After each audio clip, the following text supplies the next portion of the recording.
Cette émission a été rendue possible grâce à la précieuse collaboration de J.C. Perrault. Mesdames et messieurs, bienvenue à On n'est pas pressé. Mon invité VIP des 60 prochaines minutes, mon verbomoteur inspirant avec du panache, s'est illustré dans la deuxième cuvée de Star Academy en 2004. Alors que la majorité de ses compères sont peu à peu tombés dans l'oubli, lui s'est accroché à son rêve d'être chanteur alors qu'il était déjà dans un processus de deuil d'être joueur de hockey professionnel. 10 ans plus tard, même si ce n'est pas sur une patinoire, il manie admirablement bien le disque, même que son plus récent, son 5e en carrière, s'est hissé en tête de vente au Québec dès sa sortie. Ça vous intéresse? Alors installez-vous confortablement, parce qu'ici, on n'est pas pressé.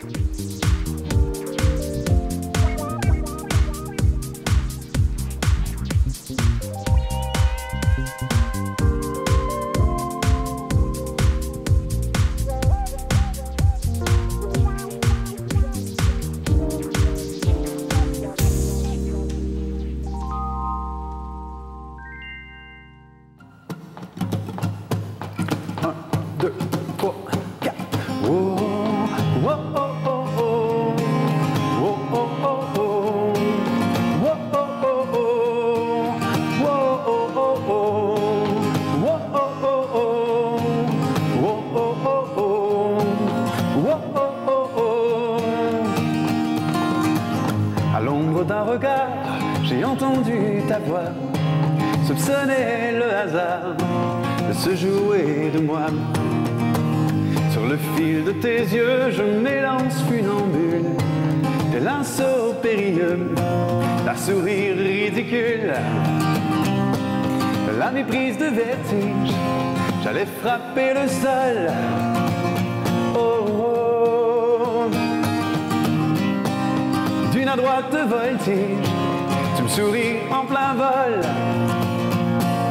Oh, oh, t'es si jolie, t'es si parfaite, je t'aperçois, mon cœur s'arrête, le temps se fige dans nos regards. Et si c'était plus qu'un hasard, tu étais celle que j'attendais, dans mon présent à l'imparfait.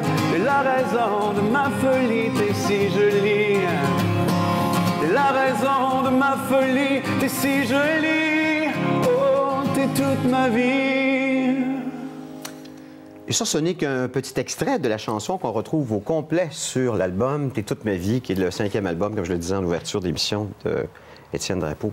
Étienne, merci d'être... Bien, ça me fait un immense plaisir d'être avec vous. J'étais en train de réaliser quelque chose, Étienne. T'es rendu quoi, 36 ans? 36, oui, déjà, Ouais, ça va vite, hein? Tu serais à l'âge, si tu avais choisi une carrière de hockey, que tu avais été choisi pour être joueur professionnel, ce qui semblait se dessiner pour toi, tu serais peut-être à la fin de ta carrière de joueur de hockey, non? C'est drôle, hein? J'ai eu cette même réflexion-là récemment. Je me disais, là, je suis dans une carrière où, à cet âge-ci, j'ai encore la vie devant moi. Je dis souvent que Jean-Pierre Ferland a écrit sa plus belle chanson d'amour. Il avait 60 ans. Il avait 60 ans quand il a écrit une chanson comme ça. Ouais. Et c'est drôle, je pensais à ça. Je me disais, crime, avoir joué au hockey, je serais à la fin de ma carrière, puis je serais obligé de me trouver une après-carrière. Autre chose. Ouais. Tu regrettes pas ce choix-là, donc? Non, il n'y a pas une seconde de ma vie où j'ai regretté. Moi, je vais au bout des choses. J'étais un passionné, donc j'avais vraiment été au bout de mon rêve de devenir joueur de hockey. J'avais tout donné. Je me suis dit, quand je vais pouvoir me regarder dans un miroir dans ma vie et dire, est-ce que j'ai tout donné? J'ai voulu être un joueur de hockey. Est-ce que je suis allé au bout de ça? Est-ce que j'ai des regrets, des remords? Pas une seule seconde. Puis quand j'ai tourné la page pour devenir chanteur, ça a été la plus belle décision de ma vie. Il y a 10 ans, tu étais de la deuxième cuvée de Star Academy. Tu étais là jusqu'à la deuxième émission? Oui, en fait, la deuxième, je te remercie, c'est gentil de le préciser, parce qu'en fait, j'ai été le premier éliminé, mais c'était la deuxième. Mais ça paraît moins pire quand tu dis la deuxième émission. Oui, je sais. Comme ça, j'ai pas l'air d'être parti trop vite. Mais n'empêche que tu aurais pu, je veux dire, vraiment, être qu'un, moi, je te dirais, un éclair dans cette émission-là. Et t'es resté, c'est quoi? C'est ta détermination qui a fait ça?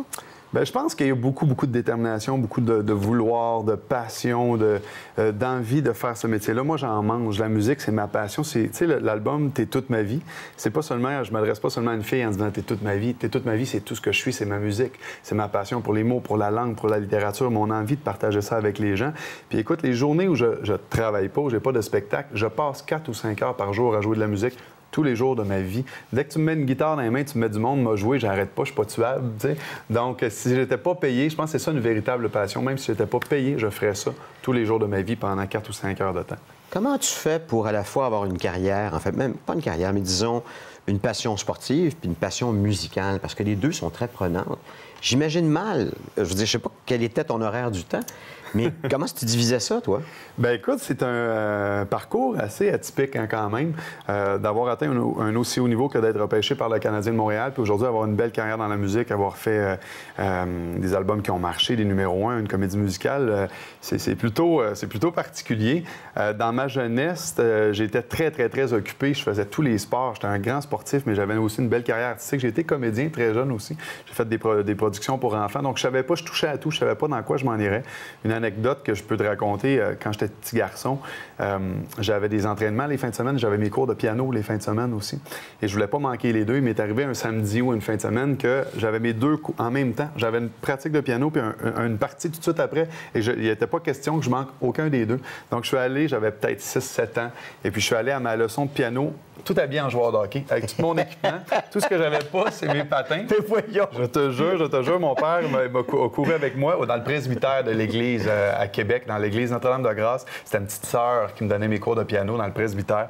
Et j'arrive là avec tout mon équipement de hockey. Et tout de suite après la leçon de piano, embarque dans l'auto, mon père se dépêche à l'arrivée à l'aréna. Le match commençait, je fais juste mettre mes patins, j'embarque sur la patinoire pour le match. Donc, ça a été, j'ai conjugué ces deux passions-là toute ma jeunesse.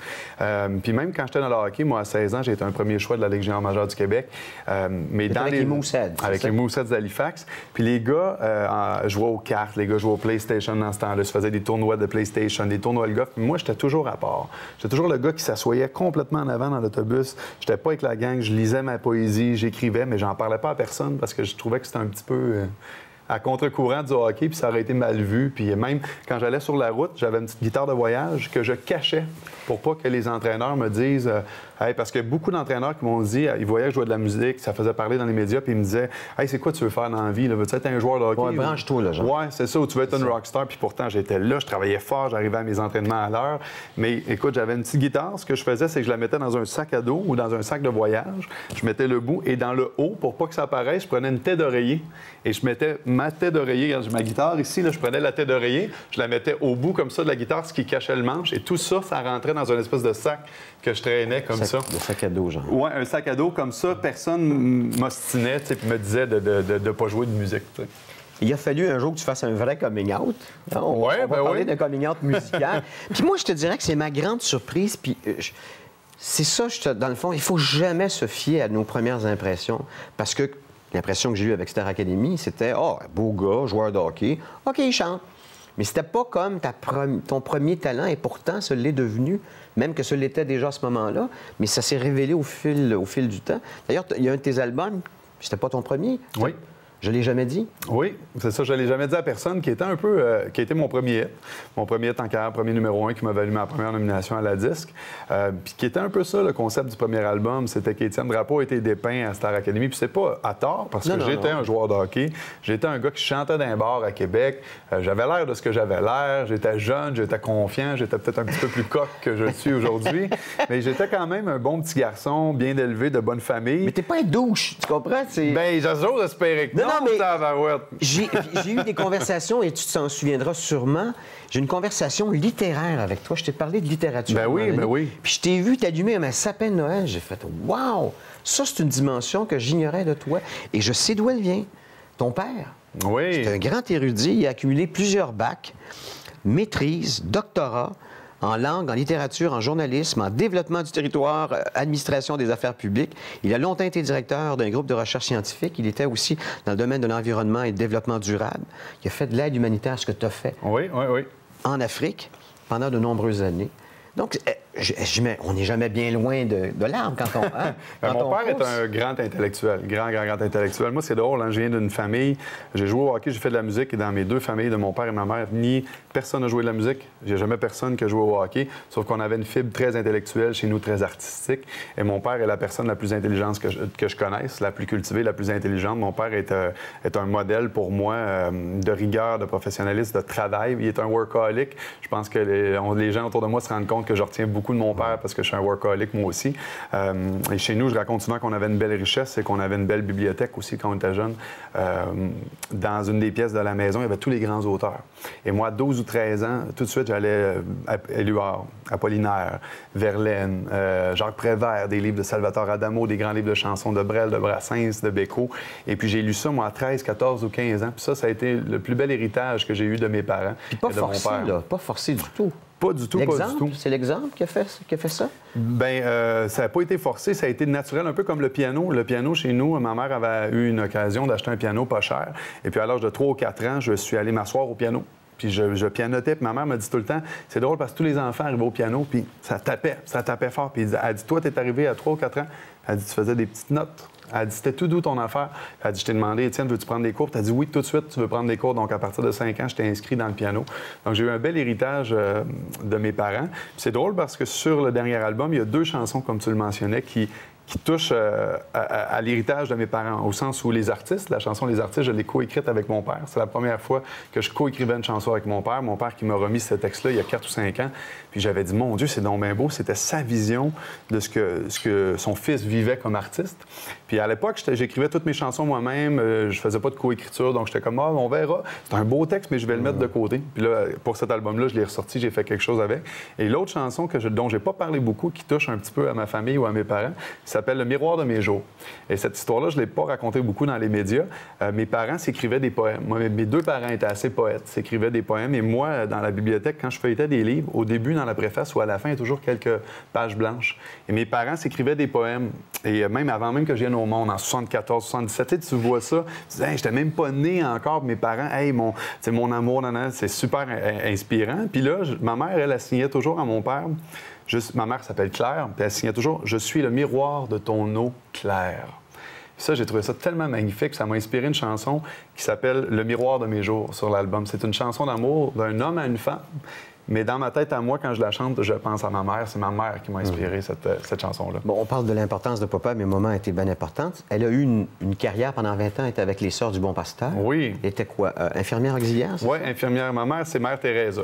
Mon père, c'est le brain, c'est le gros cerveau qui... La tête et le cœur. cœur. La tête. Hein? Mon père est une très bonne personne, mais on dirait que des fois, les personnes trop intelligentes, là, au niveau social, sont un petit peu moins habiles, tu sais. Oui. Mais mon père, il va rire quand il va entendre ça parce que c'est un homme extraordinaire, mais le côté social, c'est plus ma mère. Puis les gens dans ma famille, tout le monde le sait, quand quelqu'un a de la misère, quand quelqu'un a de la peine, je pense que mon côté humain, j'ai été élevé par ma mère qui est restée à la maison quand j'étais tout jeune. Ils se sont séparés, tes parents? Non, mes parents sont toujours ensemble. Par contre, jeune, ma mère avait quitté son travail pour s'occuper de nous jusqu'à l'âge de peut-être 10 ans. Okay. Donc, c'est ma mère vraiment qui nous a transmis ses valeurs fondamentales, ses valeurs humaines. Donc, le côté très, très humain, très empathique, le côté d'avoir envie de sauver le monde et d'aider tout le monde partout où je vais, ça me vient peut-être un peu plus de ma mère. Mon père qui a fait de l'aide humanitaire en Afrique, par contre, pendant une dizaine d'années, il était à la tête d'un groupe de recherche scientifique et il allait dans des tribus et dans plein d'endroits en Afrique pour aider les gens à gérer leur système d'irrigation d'eau et leur écologie, et leur environnement, à faire de l'agriculture. Donc, il a été pendant des dizaines d'années là-bas. Puis à l'époque, c'était les fax. Et je me souviens que mon père envoyait des poèmes à ma mère par fax. Et ça rentrait, là, puis quand on entendait ça, puis là, on allait voir. Puis là, c'était un grand poème de 2-3 pages que mon père avait écrit. Je t'écris de Kigali, où je suis présentement, et je vois ci, puis ça. Puis là, je lisais ça. Puis... Wow. J'ai eu un beau modèle. J'ai eu un très beau modèle. Puis je pense que c'est de là que me vient mon côté romantique. Je pense que oui. D'ailleurs, le mot femme se retrouve dans beaucoup de tes chansons. Tu trouves? Non, tu te trompes de chanteur. Je dois me tromper de chanteur. Qu'est-ce que tu ressens face à la femme, justement, parce que tu l'as chanté? On n'est pas pressé. Non, c'est ça le titre de l'émission. Absolument. Combien de temps? On a-tu un 3-4 heures? Oui, écoute, là, on va défoncer. Là-dessus, on n'a pas fini, là. Mais fais-moi donc une définition, peut-être juste... Hein? Ouais, c'est ça, un portrait. Parce que la femme a d'importance pour toi. La femme, c'est la plus belle chose qui soit. Il n'y a rien de plus beau au monde qu'une femme. Je le dis, je le redirai jamais assez. Il n'y a rien de plus inspirant, de plus beau, de plus magnifique, de plus doux, de plus sensible. Les hommes, là, je fais des blagues des fois, je dis un gars, là, c'est-tu plate? À côté d'une femme, on a l'air de quoi? D'une boîte à lunch. On est un gars, on est là, tu sais, les gars, ouais, on parle de hockey puis de char, tandis qu'une femme, c'est doux. Bon, c'est compliqué, par contre. Plus complexe. C'est un petit peu compliqué, les femmes. En effet. Mais c'est tellement beau dans sa complexitude. J'ai inventé un mot. Oui, c'est bon. On va mettre ça dans le Larousse, dans sa complexitude. J'aime ça inventer des mots. Non, mais pour vrai, les femmes, c'est ce qu'il y a de plus beau, c'est ce qu'il y a de plus inspirant. Les femmes et l'amour, je te dirais. L'amour est le dénominateur commun de toutes mes chansons, de tout ce que je suis. L'amour de sa passion, de son travail, l'amour de sa famille, de ses amis, de ses enfants. Ça, c'est vraiment mon inspiration profonde. Mais les femmes sont une très belle inspiration dans ma vie. Tu vis une belle histoire d'amour depuis 6 mois. Vous vous êtes affiché il n'y a pas si longtemps. Oui. Toi et la comédienne Myriam Côté. Qui joue Avril Robertson dans Unité 9. Quand on décide, quand on est 2 personnalités publiques, d'aller faire un tapis rouge, parce que c'est du sérieux, là. Oui, ben oui. Moi, j'ai été... pendant les 5 dernières années, j'ai eu quelques histoires d'amour relativement brèves, mais j'ai été célibataire pendant la grande majorité de toutes ces années-là. Et quand j'ai eu des relations, j'avais pas envie de m'afficher publiquement. C'est ça. Parce que j'avais eu 2 relations dans le passé qui avaient été avec des personnalités, des gens qui étaient connus du public à l'époque. Et quand ça va bien, tu as envie de le crier sur tous les toits. Mais quand ça se termine, là, c'est un peu plus difficile. Ça nous suit longtemps. Ben oui. On fait une espèce de palmarès de « Oh, il était avec telle fille, telle fille, Ben c'est ça. Tu sais, fait que pendant les 4 ou 5 années où j'ai été plus célibataire ou que je rencontrais des filles, j'étais moins sûr. Tu sais, le gars, il s'affiche avec une, ça marche pas. 6 mois après, il est avec une autre. 1 an après, 2 ans, il est avec une autre. Fait qu'il faut faire attention aussi. Puis en même temps, moi, j'ai toujours voulu garder le plus près de moi possible ma vie privée. Plus tu es en contrôle de tes choses, moins il y a de monde qui savent ce qui se passe dans ta vie privée, plus c'est facile à gérer. Ça, je l'ai appris à mes dépens. Fait que, mais là, quand tu rencontres une personnalité publique, c'est plus compliqué. On a quand même été presque 6 ou 7 mois complètement discrets où personne ne savait qu'on était ensemble. On était vraiment un couple. Mais à un certain moment, écoute, on est allé voir un match de hockey à la cage au sport à Terrebonne. Puis Myriam avait mis mon chandail du Canadien où c'était écrit Étienne numéro 1 en arrière.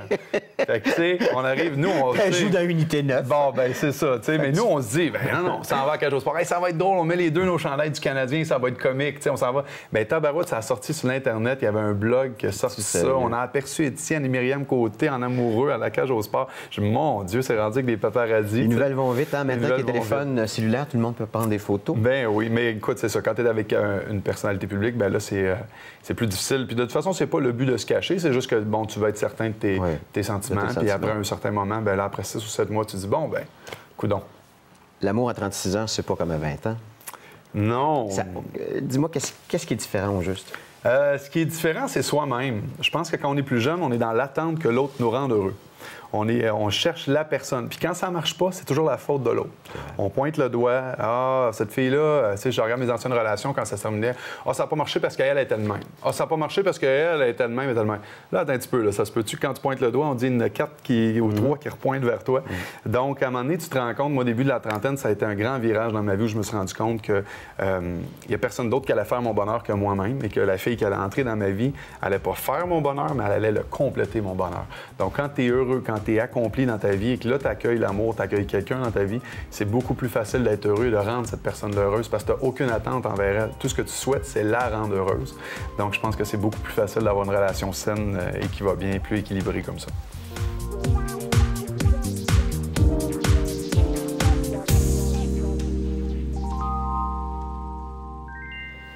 Cinq sujets, 10 minutes, des sujets d'actualité ou des sujets plus personnels. C'est ce que je demande à mes invités dans ce bloc-ci. Le premier de tes 5 sujets, c'est l'implication avec Sainte-Justine au cœur du monde. Je ne connaissais pas ça et j'ai fait des recherches. J'ai trouvé ça absolument magnifique.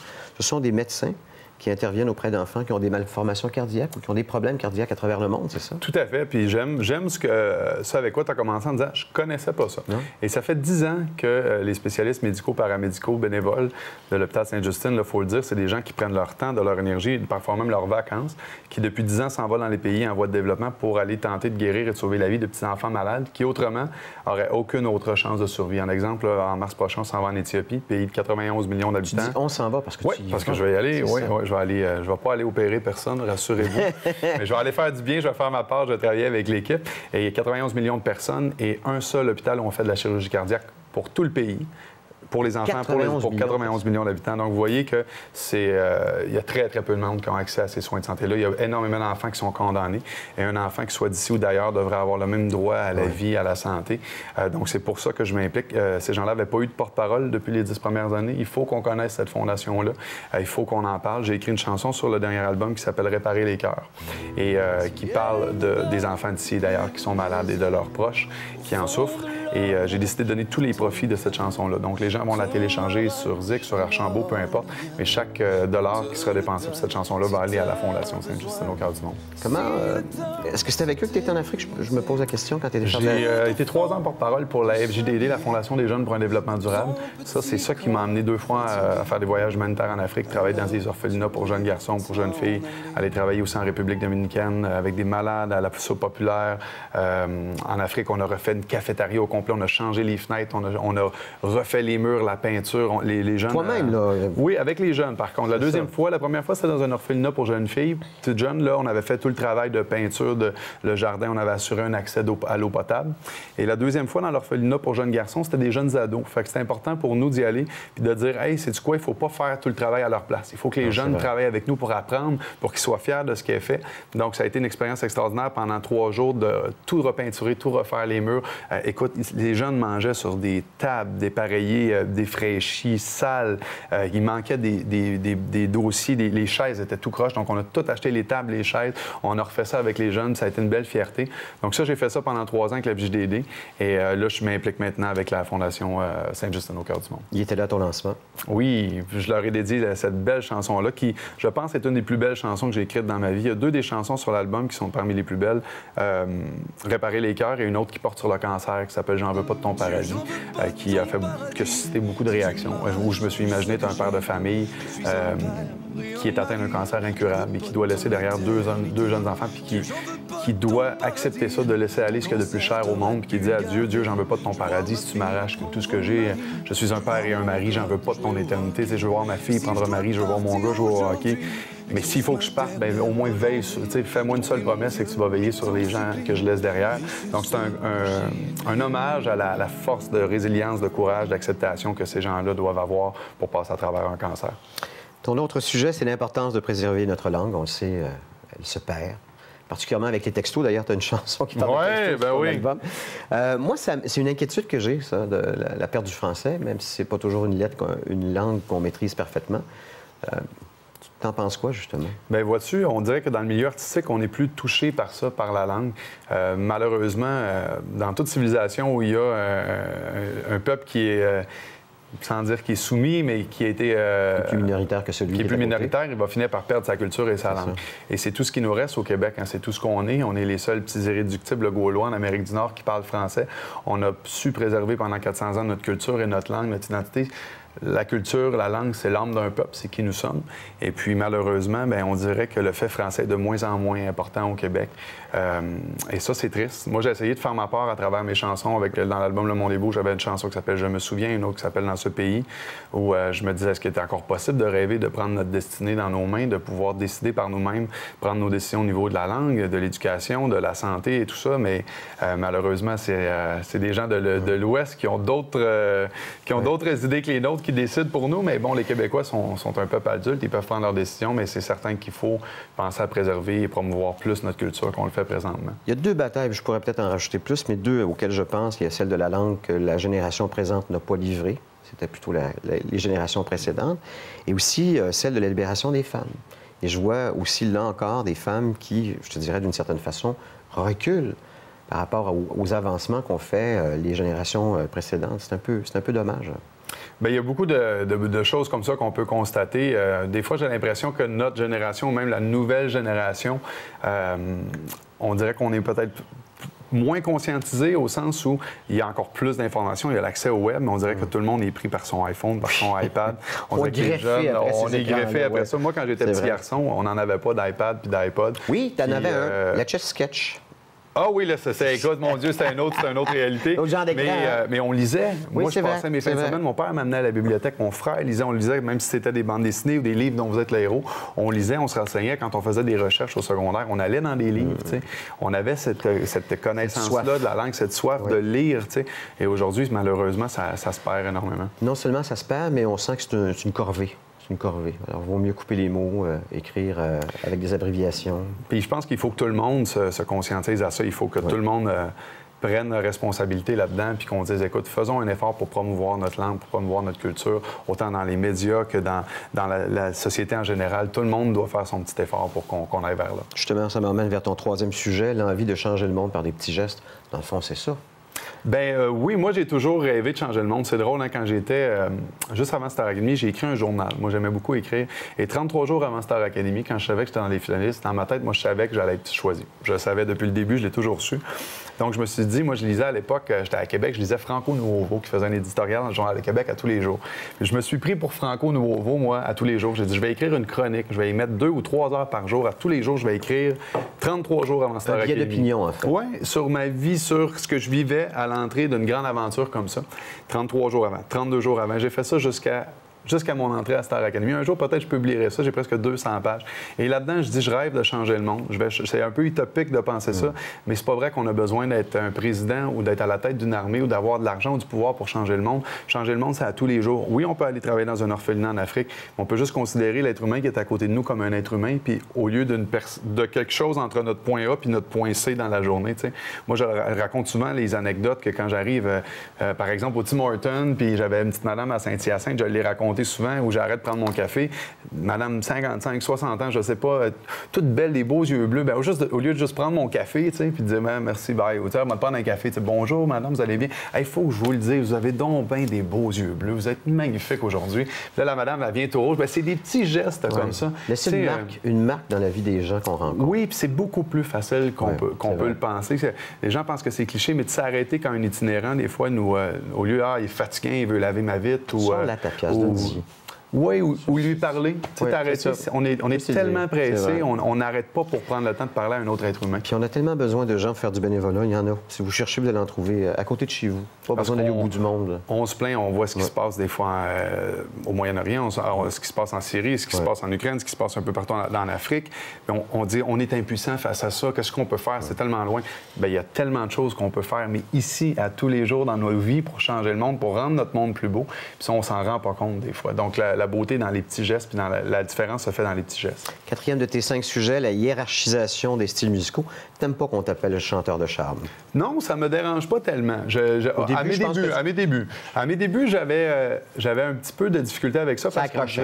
Parce que chanteur de charme, c'est comme s'il y avait une connotation négative au Québec. Comme si chanter des chansons d'amour, par exemple, ou quand on est dans le populaire, où on parle de la vie de tous les jours, de vrais sentiments, de vraies choses. Linda Lemay a souvent été regardée de haut un peu par l'intelligentsia au Québec. C'est l'artiste au monde qui a fait le plus souvent l'Olympia de Paris. Elle l'a fait 50 fois.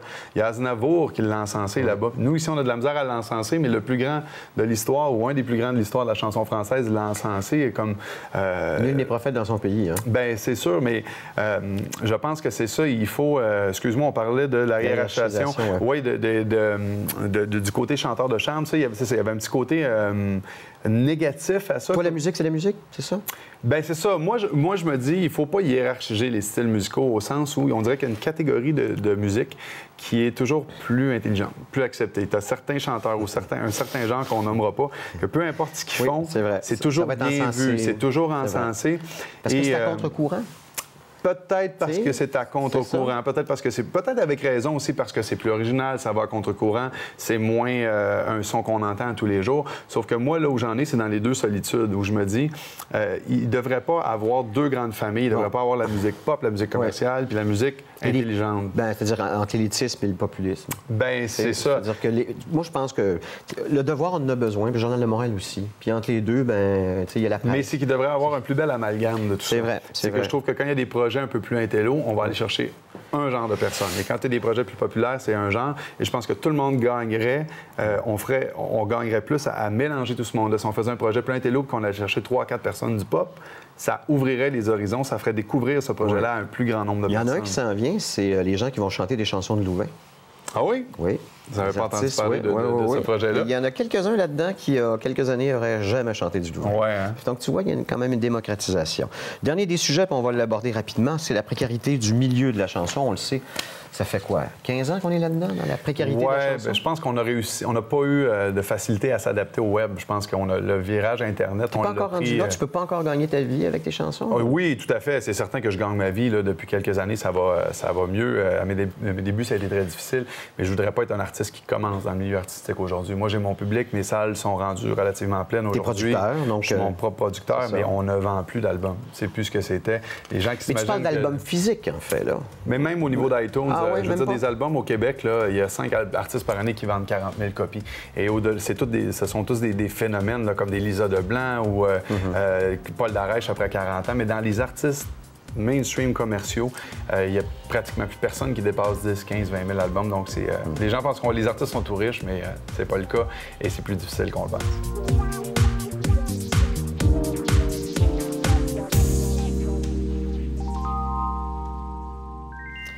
Vous savez, l'être humain est la somme de ses expériences, mais aussi de ses réflexions. Et c'est ça, mon bloc. Ça s'appelle du jeu, s'il vous plaît.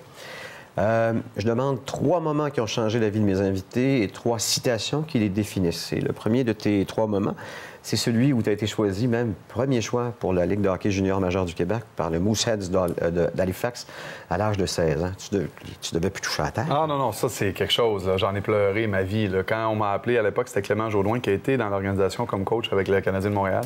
Il m'avait appelé. Moi, j'avais été le 2e meilleur compteur de la Ligue Midget 3 derrière un gars qui s'appelle Daniel Brière. Es-tu sérieux? Ouais, Daniel Brière, par contre, mesurait 5 pieds 7. Moi, à 15 ans, j'étais 6 pieds 1 et demi, 175 livres. J'avais ce qu'on appelle un physique de hockeyeur. Donc, moi, j'avais été le premier choix. Daniel avait été repêché 7 ou 8e à Drummondville. Puis finalement, il a brûlé la Ligue pendant 4 ans. Écoute, c'est le meilleur joueur contre qui moi j'ai joué dans le junior. Et moi, j'ai été repêché à Halifax. Mais là, je devenais le premier choix, comme l'avaient été des Mario Lemieux, des Vincent D'Anfos, des Pierre Turgeon. Premier choix, meilleur espoir midget de toute la province de Québec. Fait que Attends, je suis parti. Là, c'est là, tu as 15 ans. Puis là, tu as les agents de la Ligue nationale qui viennent te voir. J'avais l'agent de Patrick Roy, moi, qui à l'époque m'avait recruté. T'sais. Puis là, tout le monde dit, ben tu vas faire un joueur de hockey. Puis tu imagines les millions, puis la gloire. Puis, mais ça, c'est 15 ans parce que c'est 3 ans aller à 18 ans pour être repêché dans la Ligue nationale. Fait que tu te fais approcher à 15 ans, tu es encore un ado, puis tu te dis à 18 ans, je peux être millionnaire si je signe un gros contrat. Donc, écoute, ça a été une belle époque de ma vie, ça, le hockey. Mais ça change quoi de la perception de l'adolescence, parce que tu es encore dans l'adolescence, puis par rapport à tes amis qui, eux, ce dont ils rêvent, c'est d'avoir leur première voiture, leur première baisse, leur premier appartement. Là, tu comprends?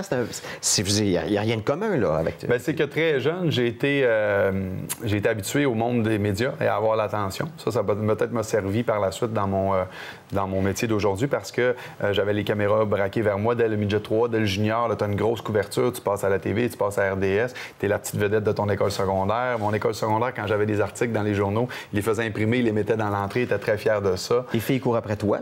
Bien, ça nuit pas. Moi, j'ai fait 2 métiers dans la vie qui sont relativement intéressants au niveau des conquêtes féminines. Oui, c'est vrai. Tu sais, un gars de hockey, quand on était au cégep, bien, écoute, ça doit être le morceau de bois. Moi, je pense qu'il y a quelque chose. Soit c'est un morceau de bois, c'est une guitare, ou c'est un bâton, mais il y a une tangente. Hey, là, laisse faire le morceau de bois, là. Ouais, en tout cas, je suis sûr que les filles n'étaient pas de bois devant toi. Oh, quel jeu de mots! Hey, t'es un poète. Je suis pas pire, hein? T'es un poète. Est-ce que ça a compliqué justement ta perception de l'amour? On en a parlé de l'amour, mais tu sais, quand t'as le menu devant toi, t'as le buffet devant toi, tu peux prendre la bouchée que tu veux. Ça vient-tu compliquer un peu ça, peut-être? Jeune, ça complique pas. Je pense que jeune, c'est le fun.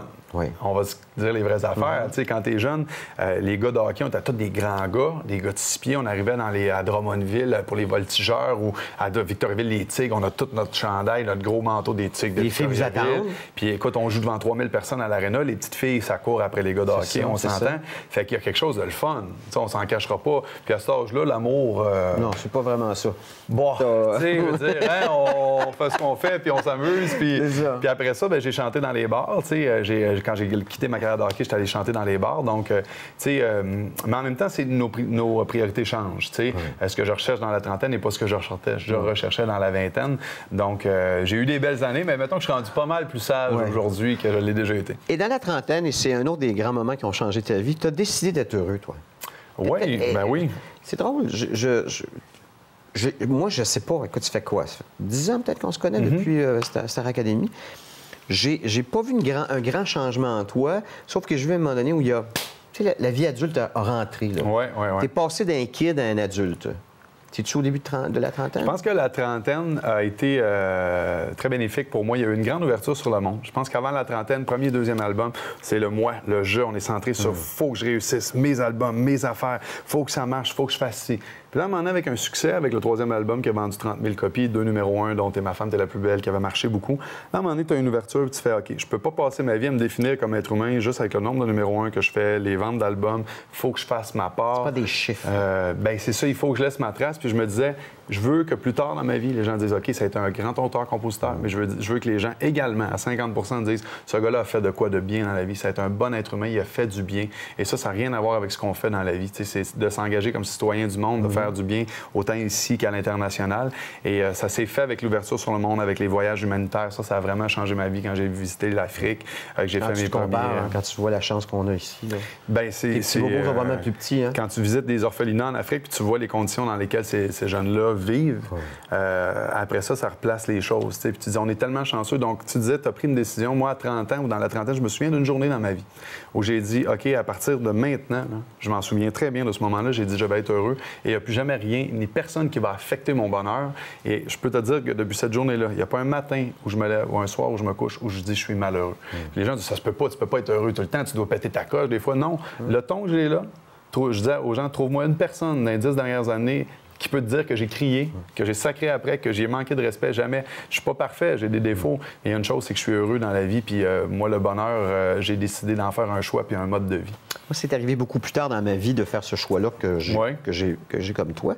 Mais c'est arrivé après une rupture amoureuse. Est-ce que toi, c'est la même chose? Ça a été un peu de ça. Je dirais que oui, ça a été une... Il y avait plein de choses. Après mes 2 premiers albums, au niveau financier, ça avait été difficile. J'avais eu des choses à régler dans mon entourage. J'avais une grosse rupture. Ma première vraie grosse rupture à vie. Peine d'amour, effectivement. Alors là, tout était à refaire, là, tout était à replacer. Et là, je faisais mon album Paroles et musique. Je venais d'écrire T'es ma femme, t'es la plus belle. C'était mon petit Une chance qu'on sent. Moi, je disais, là, je l'ai, l'album. J'avais produit mes 2 premiers moi-même. Il n'était pas question que je donne mon 3e, mais j'avais plus d'argent. J'en arrachais. Je venais de me séparer. Tu sais, tout le monde a un creux de vague. Alors, moi, ça a été mon creux de vague. C'est là que tu as été voir Mario Pelchat? Et ça s'est plus ou moins fait comme ça. Par la suite, oui, ça a été une décision plus d'affaires. Mais à ce moment-là, j'ai plutôt décidé de produire moi-même mon album. Il faut que tu empruntes, là. Je veux dire, il faut que j'ai hypothéqué ma maison. À ce moment-là, c'est que tout l'argent que j'avais mis, tout ce que j'avais dans la vie, ma maison, je l'ai réhypothéqué. Puis j'ai dit, je vais produire moi-même mon album. Et je me suis lancé parce que je le savais que ça allait marcher. Et je sentais qu'après 2 albums, j'avais besoin d'un mentorship, d'aller voir quelqu'un qui pouvait m'aider à aller plus loin. Et c'est à ce moment-là que j'avais côtoyé Mario dans le milieu. Mario croyait en moi. Et Mario m'a donné un immense coup de main pour le 3e album qui a super bien fonctionné. Et en même temps, j'ai travaillé avec une de mes idoles. Moi, quand j'étais jeune, Mario Pelchat, c'était le chanteur vous avez au beaucoup Québec. En commun, j'espère que vous le savez. Là. Bon, au niveau musical de nos voix, des fois, on a été comparés. D'ailleurs, c'est un hasard de la vie, mais complètement. Mais j'ai été... c'est moi qui ai repris son rôle quand ils ont fait la nouvelle distribution dans Don Juan. Autant pour les shows de Québec et Montréal, Félix Gray m'a fait confiance. Ça, pour moi, ça a été un grand gage de confiance parce que je me suis toujours considéré comme un auteur-compositeur. Moi, c'était mes textes et j'étais la voix de mes textes. Mais là, on me disait, Félix me disait, je te fais confiance pour remplir les chaussures de peut-être la plus grande voix au Québec. T'sais, moi qui m'étais jamais considéré comme un chanteur à voix plus un auteur-compositeur. Donc ça a été une belle étape aussi dans ma vie. Puis vous êtes tous les deux des fonceurs. Je pense qu'on a, oui, cette similitude-là où Mario est un producteur, est un gars qui a travaillé fort, qui a eu des bas aussi. Mario a raconté qu'à un certain moment, il était obligé d'aller à l'aide sociale parce qu'il s'était fait avoir dans sa vie. Moi, j'ai eu un bas aussi au niveau de ma carrière, au niveau financier, parce que j'avais été un petit peu... on a tous vécu des choses un peu pas le fun dans nos carrières. Mais les deux, on est des battants. Les deux, on s'en est sortis. Puis après ça, on a remonté la pente. Moi, je pense que ça me vient peut-être du hockey. Le côté travaillant. Moi, j'ai joué au hockey longtemps, mais je me suis battu beaucoup au hockey.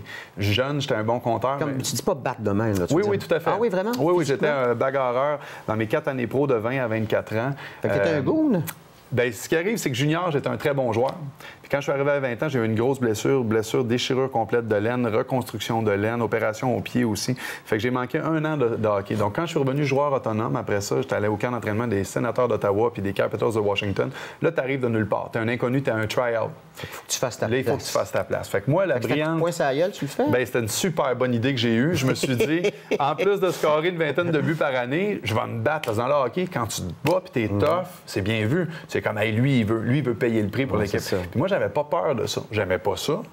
Mais moi, me battre, là, si c'est pour monter, pour réussir mon rêve, je prends à en manger des coups de poing à la gueule. Puis écoute, il n'y a rien que j'ai pas eu. J'ai des pointures, là, j'en ai partout, j'en ai eu ses yeux. Je me suis défait les mains, les jointures à me battre. Écoute, puis il n'y a pas une blessure. Les dents en avant, je me les ai fait casser 3 fois. C'est des fausses dents. Mais au moins, ils payaient dans ce temps-là. Mais tu sais, quand tu t'es fait, écoute, séparation d'épaule, je me suis fait casser des côtes. Il n'y a rien que j'ai pas eu dans le hockey. J'avais continué, je pense que je ne marcherais même plus aujourd'hui. Mais ça te montre qu'après ça, quand tu gagnes ta vie à chanter des chansons, à jouer de la guitare, jouer de la musique, t'es choyé en tabarouette. Puis c'est pas mal plus constructif. Hein? pense que oui. Bien, moi, j'étais pas un joueur de hockey. Je m'en suis rendu compte à un certain moment que j'avais... Pas que les joueurs de hockey n'ont pas beaucoup à offrir, mais j'avais plus à offrir comme être humain que de scorer des buts puis de rentrer du monde dans les bandes. Mais je pense que je voulais être joueur de hockey puis je voulais être connu pour faire une différence. Même à 16-17 ans, je me disais, je vais devenir le premier joueur de hockey à écrire un livre de poésie. Je vais devenir le premier joueur de hockey. Si je gagne 1 million par année, je vais prendre plein de tranches de 10 000 $. Puis je me disais, je vais en donner à tous les organismes qui existent au Québec. C'est ça que je rêvais de faire, moi, avec mes millions. Je ne rêvais pas de la grosse maison puis du gros char. J'ai toujours voulu ça dans ma vie, faire une différence. Puis je me disais, plus tu es connu, plus tu as de gens qui t'écoutent. Donc, je voulais réussir, entre autres, pour ça. En parlant de gens connus, et c'est dans tes 3 citations, il l'a été, hein? Gandhi. Soyez le changement que vous voulez voir dans le monde. Ça, c'est tellement simple, mais c'est tellement ça. C'est tellement important parce que les gens, souvent, n'aiment pas leur vie ou trouvent que ça va mal dans le monde, puis ils s'attendent à ce que le monde change de l'extérieur. On ne change pas le monde de l'extérieur. Le monde est un reflet de ce qu'on est. C'est plus simple de changer soi que de changer le monde. Il faut changer soi-même. Si on n'aime pas ce qui se passe dans le monde, il faut arrêter de vouloir que les choses changent à notre place. Il faut changer nous. Il faut être les acteurs de changement. Le monde, malheureusement, est un reflet de ce qu'on est comme personne, comme société. Fait que si on veut voir les choses changer, il faut commencer par le je. Puis si tout le monde, moi je me dis, faisait ça. Si tout le monde, dans le monde entier, prenait une décision de journée de se lever, de vivre dans l'amour, d'être plus conciliant, d'être plus empathique, de faire le bien pour quelqu'un d'autre dans une journée, il y aurait un changement immense. Deuxième de tes 3 citations, Apollinaire, et tu nous en as parlé au début de l'émission. Parce que fondé en poésie, nous avons des droits sur les paroles qui font et défont l'univers. C'est beau, ça, hein? Oh, que c'est beau! La force des mots. La force des mots, je l'ai toujours dit que les mots, les phrases, ce sont des œuvres d'art. Les phrases qu'on écrit, les chansons qu'on écrit, c'est des petites œuvres d'art au même titre qu'une peinture. On restructure des phrases et des mots qui ont été dits, qui n'auront jamais été dits de cette façon-là. Et Apollinaire est mon poète préféré. Ça a été mon poète préféré de mon adolescence et ça l'est toujours. Apollinaire a écrit cette phrase-là et un jour, dans mon adolescence, j'avais 14 ou 15 ans, je l'ai annoté et je l'ai toujours gardé en ma tête parce que fondé en poésie, nous avons des droits sur les paroles qui forment et défont l'univers. Donc, avec les mots, la force des mots, ce qu'on peut faire avec des mots, on a des droits, mais on a aussi des obligations envers ce qu'on peut faire avec ces mots-là. On peut faire très mal avec des mots, mais on peut faire aussi des belles choses juste avec le pouvoir des mots. Et la troisième de tes citations, et c'est un grand poète, « L'important n'est pas la grandeur du geste, mais de faire quelque chose, n'importe quoi, mais de le faire avec amour », et c'est Étienne Drapeau. Un grand poète, un grand poète. Et j'aime ta citation, parce qu'elle résume à peu près tout ce qu'on s'est dit depuis le début de l'émission. Oui, écoute, c'est une citation qui m'est venue de toutes mes lectures philosophiques puis de livres sur le bonheur. Mais oui, j'ai souvent dit... faites quelque chose. C'est pas important ce qu'on fait, c'est pas la grandeur du geste qui compte, c'est juste de faire quelque chose et de le faire avec amour. Et ça, je pense que ça résume pas mal tous les propos desquels on parle depuis quelques minutes.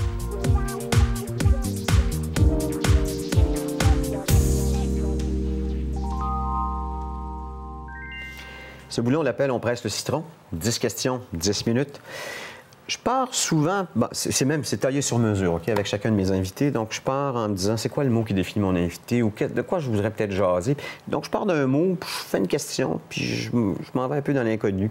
Mais c'est surtout pour avoir des choses... Tu en as fait combien d'entrevues dans ta carrière? Oh, on est rendu à 2000, peut-être? On va en avoir fait une bonne trollée. Donc, c'est pour ça que j'essaie d'aller, tu sais, dans d'autres choses. Oui, mais c'est ce qui est intéressant. On parle d'autres choses qu'on est habitué. La même cassette, on la change un peu, c'est le fun. Puis si tu as déjà dit ce que tu as dit, ben moi, je le sais pas. Donc, des mots d'hockey. Le premier de ces mots-là, c'est aréna. Oui. As-tu plus de beaux souvenirs sur la glace ou sur scène?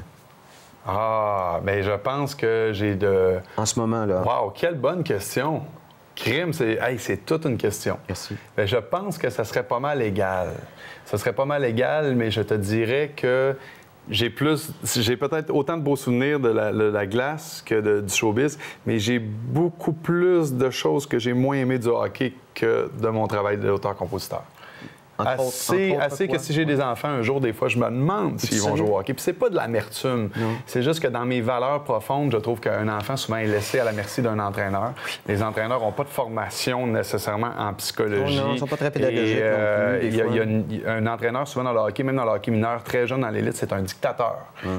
J'ai vu des coachs crier après des enfants de 10, 11 ans, 12 ans, dire des choses qui n'ont pas de bon sens. Puis des parents acceptent ça parce qu'ils voient leur enfant dans la Ligue nationale. En tout cas, on pourrait en parler très longtemps. C'est un très vaste sujet, tu as raison. Puis moi, j'ai déjà rentré un entraîneur dans le mur qui entraînait mon fils. Je l'ai tassé dans le mur en disant, là, ça va faire. Non, mais écoute, je te comprends. Je te comprends très bien parce que pour l'avoir vécu de l'intérieur, j'ai vu des choses pas toujours très, très belles, mais en même temps, je suis pas amer de ça. Le hockey m'a apporté beaucoup. C'est un sport extraordinaire. Il y a plein de belles personnes dans le sport, mais il y a aussi plusieurs choses à changer ou à discuter. En tout cas, si jamais ils font une commission, puis je pense qu'ils en ont déjà fait. Ils m'appelleront. Ils t'appelleront, tu auras sûrement beaucoup à jaser. Deuxième mot, c'est le banc. Le banc? Le réchauffer.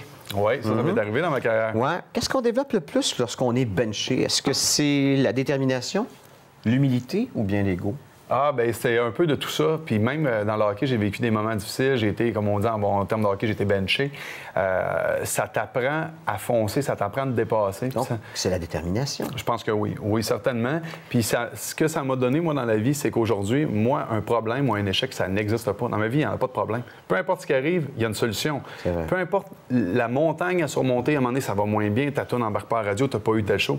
Il n'y en a pas de problème. Ah oui, ça arrive, attends un petit peu. Tu vas tellement entendre parler de moi, je vais travailler là, je vais faire ci, je vais faire ça. C'est ce que tu as fait. Bien, c'est ça qu'il faut Tu as faire. mis le pied dans la porte, puis c'est pour ça que tu es encore dans le métier. Puis, il n'y en a pas de choses graves. Quand j'aurai un enfant qui sera malade ou qui va mourir, ou quand il y aura un gros problème d'argent que je ne pourrai plus mettre de nourriture, là, j'aurai des problèmes. Mais à un moment donné, j'ai pas fait tel show ou telle chanson, je joue pas assez. C'est-tu si grave que ça, là? Bien, si on se prend au sérieux, je veux oui. dire, Mais si on ne se prend pas au sérieux puis qu'on relativise la position qu'on a bien, en dans même temps, l'univers, là, on peut juste contrôler ce qu'on peut contrôler. Absolument. Fait que tout ce qu'on peut faire, c'est travailler fort. Fait que si tu travailles fort, tu as fait tes devoirs, le reste, quand ça arrive, tu dis, OK, c'est la vie qui m'envoie une épreuve pour que moi, je vois si je suis assez fort. Comme quand je me fais bencher, attends un peu le coach, la prochaine game va te le montrer. Puis moi, je le change, ce mot-là. Je pense même pas à épreuve, je pense souvent à défi.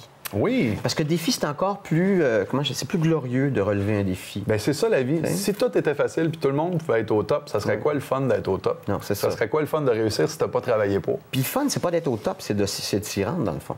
De s'y rendre puis de s'y accomplir aussi. Tu sais, je pense que les épreuves ou les échecs nous font nous accomplir.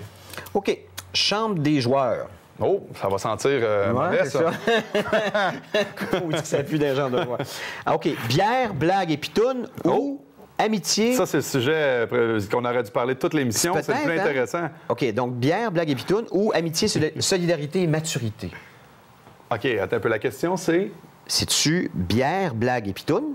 OK. Un premier bloc. Ou amitié, solidarité et maturité. Les deux. Les deux, au sens où, sais-tu quoi, moi je dis dans la vie d'Étienne Drapeau, tu as l'Étienne Drapeau qui met son cerveau à off, qui s'en va à Cage au Sport à regarder un combat du UFC ou d'une game de hockey avec les boys, on prend une bière, on dit des niaiseries, le quotient intellectuel il descend à 22. T'as beau avoir une blonde, il y a une fille qui passe, tu la regardes, tu dis des niaiseries, c'est correct, un gars c'est un gars. Être un gars, c'est aussi c'est ça, tu sais. Mais t'as aussi le gars qui peut être fleur bleue puis écrire un beau poème à sa blonde, puis acheter des roses, puis ouvrir la porte quand tu rentres dans son auto. Un n'empêche pas l'autre. Je trouve que des fois, ça me peine un peu. Les gars, on dirait que pour se sentir gars, ils ont besoin d'être juste un. Ouais. Puis que si on est fleur bleue, un peu qu'on est romantique, on perd de notre masculinité, puis c'est pas vrai. Rose ou bleu? Entre les deux, il y a mauve. On peut être mauve. Hein? Mauve, j'aime le mauve. OK. On va y aller vers ça, le mauve. Deuxième étage, hein? Tu sais, c'est quoi le deuxième étage? Autant au hockey que dans le show business, il y a des gens qui ont droit de vie ou de mort sur des carrières. Doit-on s'en indigner ou s'y résigner? Pas tant dans le showbiz. Dans le showbiz, je pense que tu fais ta place. Tu as toujours moyen... C'est parce que toi, tu es producteur. Ah, il y a peut-être ça. Il y a peut-être ça. Mais c'est sûr que... regarde la majorité des gens autour de toi qui n'ont pas la... Qui n'ont pas le contrôle sur leur carrière, ou même ça. en même temps, tu fais des chansons, tu ne sais pas s'ils vont jouer dans les radios, tu fais des spectacles, tu ne sais pas si les diffuseurs vont les acheter. Mais je trouve que quand même, tu as plus de contrôle sur ta carrière quand tu es chanteur. Parce que moi, au début de ma carrière, les radios ne me jouaient pas. J'ai dit, ah ouais, vous ne me jouez pas? Attendez un peu. Je sortais de Star Academy, il y en avait plein. J'ai fait des shows partout. J'ai fait une tournée de centres d'achat. Je jouais dans un centre d'achat gratuit. J'allais jouer à Sept-Îles, à Bécomo, je payais mon gars. Bon, vous avoir à l'usure, c'est ça? Oui, j'ai dit, vous allez vous rendre compte que je m'en irai pas nulle part. Vous allez être obligé de me jouer. Puis les salles de spectacle, j'ai produit moi-même. Je vais attirer mon monde, je vais faire de la promo. Tandis que dans le sport, il y a une certaine partie de ça. Tu peux pas louer le Centre Bell. En fait, tu peux toujours, mais ça... Ben, tu peux, tu sais, mais je pense que c'est beaucoup plus facile de le faire dans le showbiz. OK. Flambeau. Hein? Le flambeau du Canadien, entre autres. Autre sur une scène, où te sens-tu dans ta vie tout feu, tout flamme? Es-tu juste sur une place? Ben écoute, là, il y en a une qui me venait en tête, mais on va pas la dire. OK, tu veux dire là? Ben non, mais on n'ira pas là. On va Non, mais... Éric, je pensais que ton émission était une émission sérieuse. Elle est sérieuse, Puis là, je viens de m'apercevoir qu'effectivement, ça peut être... Tu vois, j'ai pas imaginé que ça pouvait aller là. À quoi tu penses? Moi, je parlais... moi, je pense dans la chambre à coucher. Ouais. Non, pas du tout. Mais si tu me dis que c'est dans ton atelier à faire la rénovation... C'est ça que je cherchais. Non, mais est-ce que je suis tout feu? Oui, je sais où je suis tout feu. Vas-y. J'ai une nouvelle passion depuis 1 an et demi et que je trippe. Écoute, j'aurais jamais pensé ça dans ma vie. J'ai toujours trippé sur la culture latine, mais là, je trippe sur les danses latines. La danse latine, je fais de la salsa. Danse. La salsa, la bachata, le merengue. Puis je trippe là-dessus. Je prends des cours toutes les semaines depuis 1 an et demi, puis je capote. C'est une nouvelle passion. Donc, sur une piste de danse, je suis tout feu, tout flamme. Mais qu'est-ce qui t'a allumé vers ça? C'est une soirée auquel tu as assisté, puis tu as fait « wow ». C'est, entre autres, mes voyages en République dominicaine. J'ai été 4 fois en République dominicaine dans l'espace de moins qu'1 an et demi. La culture, la musique, le côté charme où il n'y a pas de connotation négative au charme dans la culture latine. Il y a de la séduction. Il y a de la séduction, il y a de la chaleur, absolument. Et ça, j'ai beaucoup aimé ça de la culture latine. OK, là, je vais te les descendre parce que sinon, on n'aura plus de temps à la fin. Glorieux. Tu as chanté au Centre Bell. Tu n'as pas chanté... Attends, tu as chanté au Centre Bell, mais à ma connaissance, tu n'as jamais compté un but au Centre Bell. J'ai compté un but dans l'uniforme du Canadien, mais pas au Centre Bell. C'est un match hors concours contre les Rangers de New York. Les applaudissements, est-ce que ça aurait été la même chose? Je préfère les applaudissements du showbiz parce qu'ils te sont dédiés à toi personnellement pour ton travail, tandis que l'autre est en équipe. Donc, c'est très égocentrique, mais c'est quand même ça. OK, d'autres mots de hockey. Jackstrap! Jackstrap! Il faut des couilles pour jouer au hockey avec des professionnels. Qu'est-ce que ça prend pour chanter avec un chanteur, une légende? Parce que tu as chanté en duo avec des légendes aussi. Qu'est-ce que ça prend? Ça prend un rêve pour l'atteindre. En tout cas, ça prend beaucoup de... Tu parlais de couilles, ça prend beaucoup de couilles pour se rendre là. Et après ça, tu apprécies plus quand tu as travaillé parce que moi, j'ai pas chanté avec personne à Star Academy. J'ai pas été assez là longtemps. Puis là, je voyais passer un tel, puis la pointe, puis Guillaume, puis tu dis, mon Dieu, j'ai pas chanté avec lui, j'ai pas chanté avec lui. Puis après ça, dans ma vie, après ça, j'ai chanté et travaillé avec Linda Lemay, avec Patrick Normand, avec Mario Pelcha, avec Félix Gray, avec tout plein d'artistes que j'ai admirés. T'sais. Mais ça, c'est parce que je les ai gagnés. Donc, le sentiment d'avoir réussi est beaucoup plus fort que quand tu l'as tout cuit dans le bec. Mise en échec. Est-ce que tu as appris plus de tes succès ou de tes défaites? On apprend dans les deux. Je pense qu'il faut apprendre à pas être trop haut quand on est high, puis il faut apprendre à pas être trop down quand on est down. Il faut apprendre à avoir une certaine constance ou à rester quand même. Tu sais, c'est correct d'être super content quand ça va bien, mais il faut savoir relativiser. Victoire. De quoi as-tu le sentiment d'avoir triomphé? J'ai triomphé d'avoir abandonné une carrière de hockeyeur. Ça, on en parle beaucoup depuis le début, mais quand même, tu sais, j'ai été un hockeyeur de haut niveau. C'est combien d'années de ta vie? Bien, de 5 ans aller jusqu'à 24 ans, presque une vingtaine d'années. C'était toute ma vie. C'était mon rêve de petit garçon. Puis d'avoir fait un changement de carrière aussi brusque, aussi à 180, de passer de ça à la chanson et d'avoir réussi, je pense que c'est quelque chose dont je peux être fier. Dernière de mes questions. Patins, accrocher. Est-ce que je suis vite sur mes patins? T'es pas pire, franchement. C'est ça la question. Non. Ça te prendrait quoi pour accrocher tes patins puis de passer à autre chose? Dans le vrai sens du terme, au niveau du hockey? Bien, au niveau de la carrière de la musique, impossible. J'accrocherai jamais ma guitare, si ça se dit. J'accrocherai jamais mon piano. Ça serait dur un petit peu, accrocher un piano. Il faudrait apprendre un méchant câble. Mais non, j'arrêterai jamais de jouer de la musique. J'arrêterai jamais d'écrire. Ça, c'est toute ma vie. Ça fait partie de mon ADN. Toute ma vie, j'écrirai de la musique et je ferai des chansons jusqu'à l'âge de 80 comme Aznavour, comme Ferland. Ça, c'est écrit dans le ciel.